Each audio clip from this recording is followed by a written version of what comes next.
Welcome to ATrack 3.0. In this short video, we'll show you how, as a student, you can log in to ATrack for the first time and begin using it to log hours and to do other things. The first thing you need to do is to go to atrackonline.com. That's www.atrackonline.com.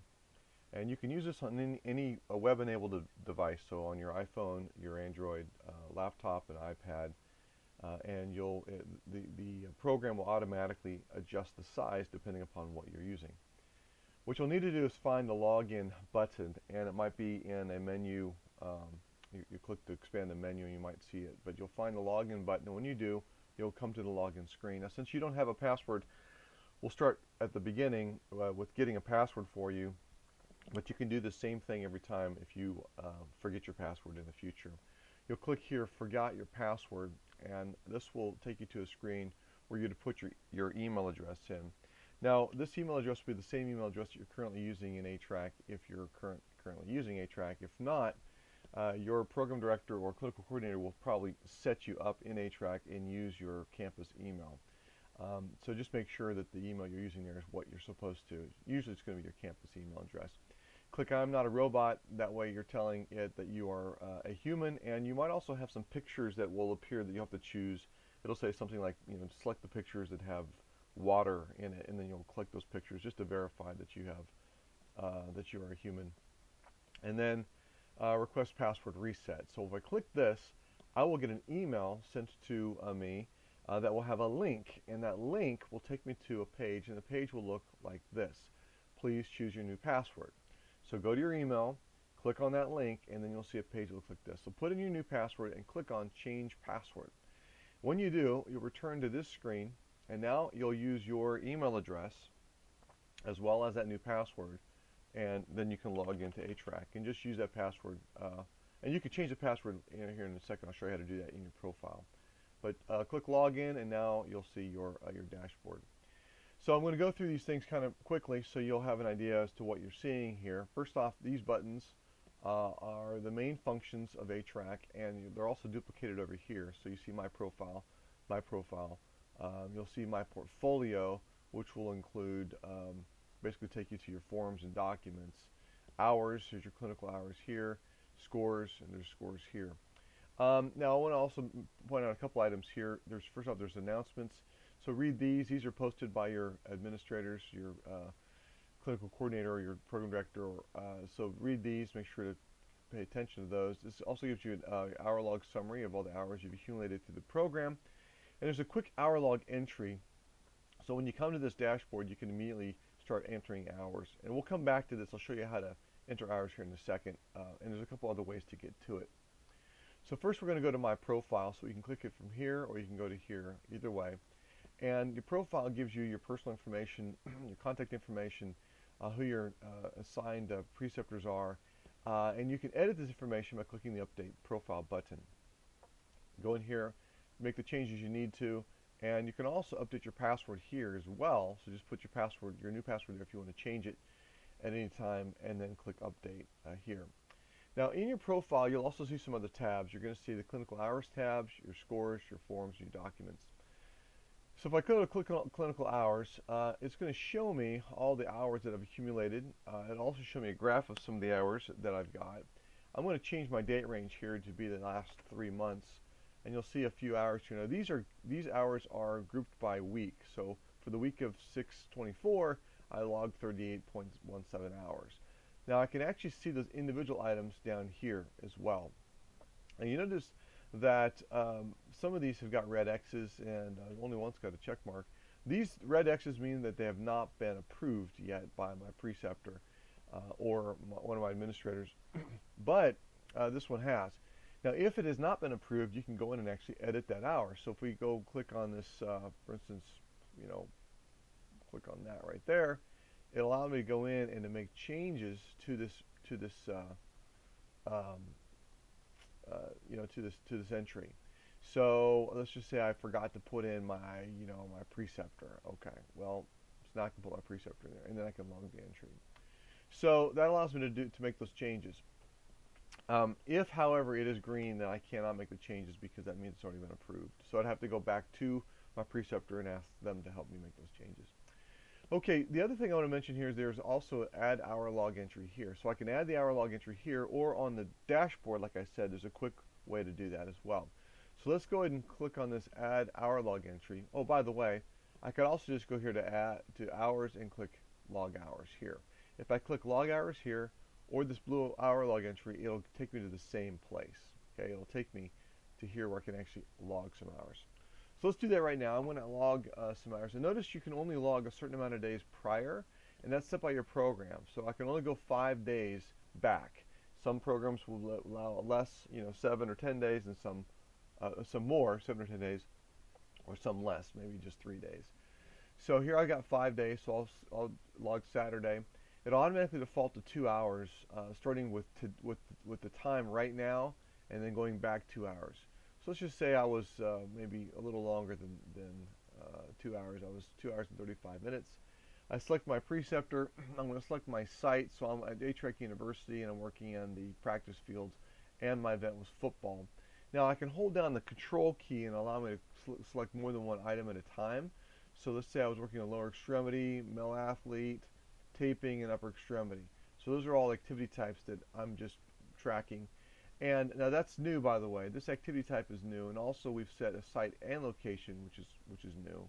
Normally just in the past we only had just location. And then you'll want to put whatever comment that your program wants you to put in. They'll tell you what kind of things you want, but you can put your journal entry or just any kind of description of what you did at that during that time. And then you add hour log entry like that.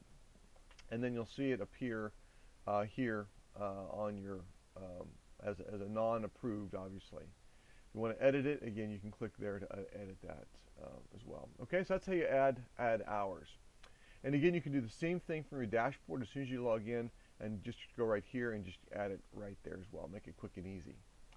Okay, so we've looked at how to add hours, and now we're going to look at scores. So I'll go back to my profile here, and in the Scores tab, I'm looking at all the scores that have been accumulated for the program.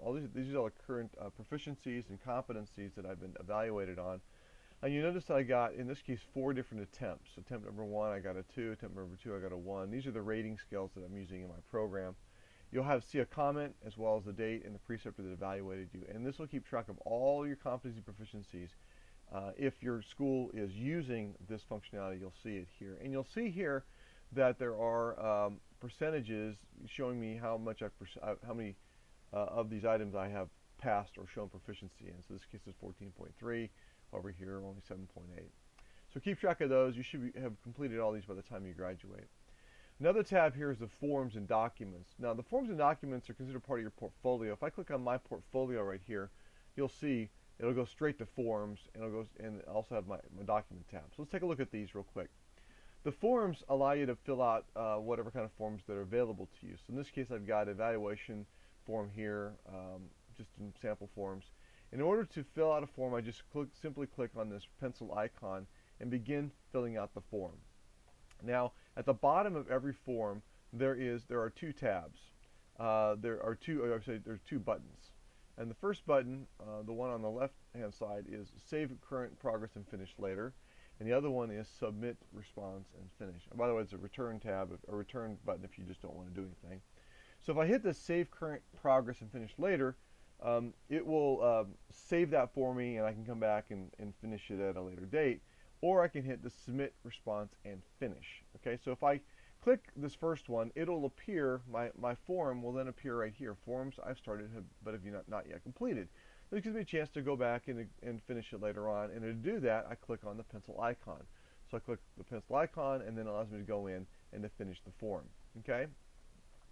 And then click the button at the bottom, which would allow me to then submit it. Or if I want to save it still later, I can still click the blue button.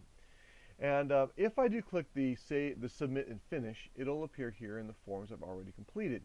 So this is a form that I've already completed, and usually I can view that response by clicking the hourglass icon. Sometimes I can actually go back and re-edit it as well. And finally, you'll see forms that others have assigned to you. Now, these are forms that maybe preceptors have filled out about you, and it's an evaluation form on you. And you should be able to see the form, and you should be able to, in some cases, edit it. In other cases, you can sign it.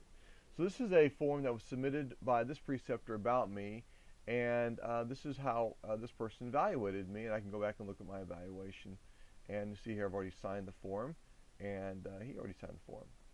So let me show you how to sign forms real quick. It's pretty easy. You'll see a little pencil in a box, and that's sign response. So this is a sample form that shows the 4 different kinds of ways of signing your form. So we'll hit sign response here, and here's the evaluations that they gave on me, for instance. And the first kind of way to sign a form is a checkbox. So you just simply click the checkbox. Okay. In some forms you might see this. Other forms you might see putting here your initials. Okay, so you put your initials in here, and that is signing the form. And by the way, once you sign the form, you've got to actually click down here, sign this form, this button, or else it won't actually sign it. Another way to sign the form is to actually put in your email address and password. Your email address, of course, is your user ID. So you'll put that in right here, and then you'll put in your password. Make sure I did that right. And the last way, and this is new, those of you who use ATrack now, this is a new way to sign. It's with your actual signature. Now, if you're using a touch touch screen or on your phone, you can do this with your finger. Otherwise, you can use a mouse. So you can just sign the form just like that.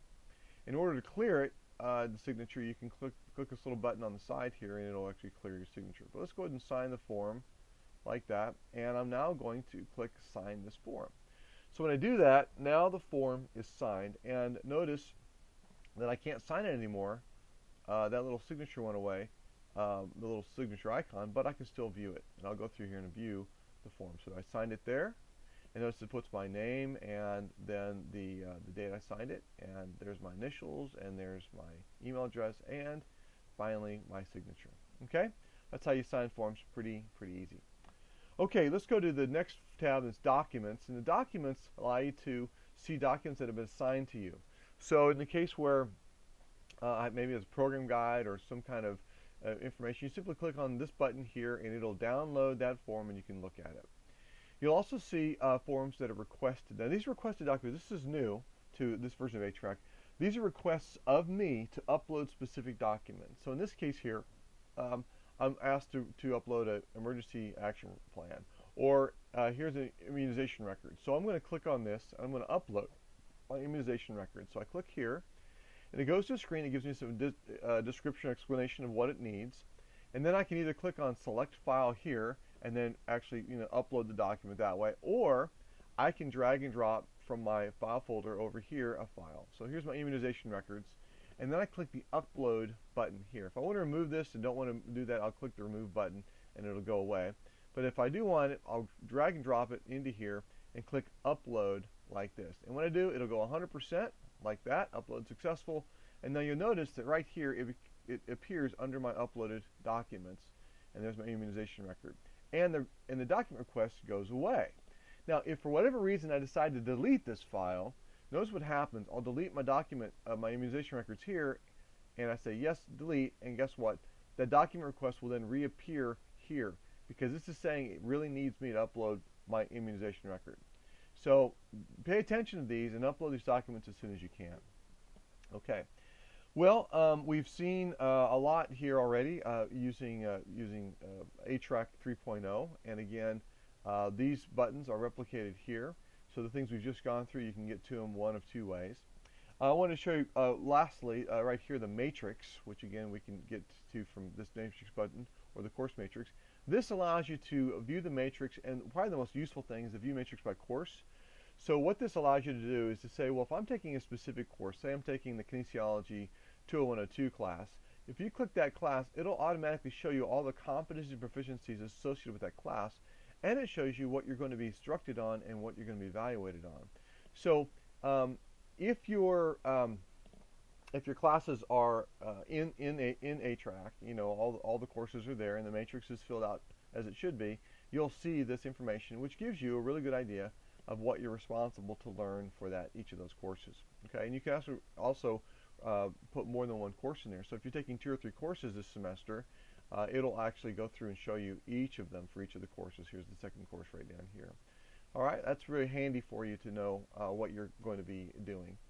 And the last thing I want to show you is the help little tab here. This help, if you have any problems or questions, you can click on campus support, and this will actually send an email to your clinical coordinator or your program director, and they can help you with whatever questions you might have. And if they can't, then they'll contact NATA ATrack directly, and we'll help them get the question resolved. Well, I hope you have fun with the new version of ATrack, and we're sure you'll enjoy it. And thanks for watching.